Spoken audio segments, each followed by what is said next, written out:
Alors, deuxième type d'outils offerts, ce sont plutôt ici des blocs, voire des objets personnages. Donc, si je zoome ici, vous avez des blocs. Enfin, là, non, ce sont des groupes d'objets.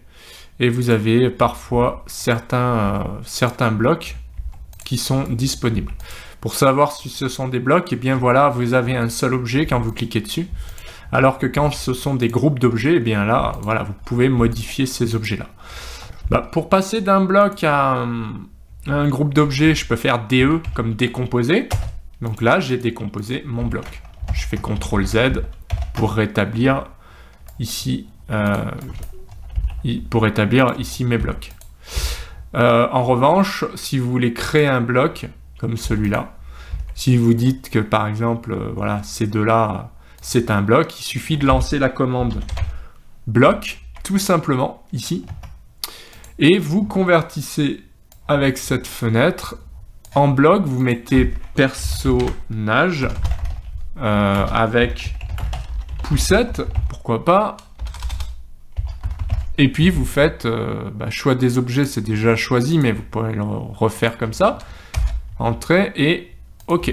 Voilà, et là, si je double-clique, j'ai personnage avec poussette, ce qui fait que j'ai un bloc qui peut être plus facile à utiliser. Encore que ma poignée de déplacement est partie très loin, j'ai l'impression, mais c'est pas très grave, ça reste. Vous pouvez utiliser DP pour déplacer, vous pouvez cliquer aussi, clic gauche et bouger, d'accord, ça fonctionne aussi. De même, vous maintenez CTRL, vous faites.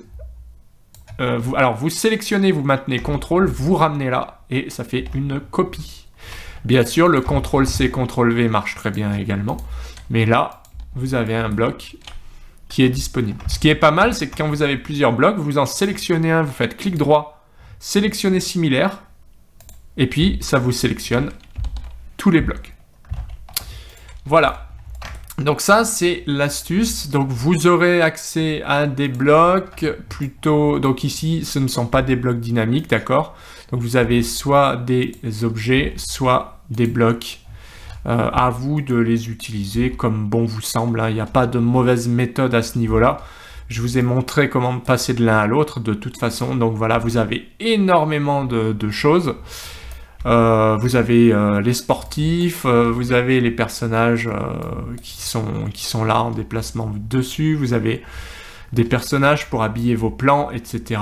Vous avez toutes sortes de personnages et bien sûr, vous pouvez les utiliser sur n'importe quel logiciel, faire rotation, faire du miroir, vraiment aucune difficulté pour les utiliser.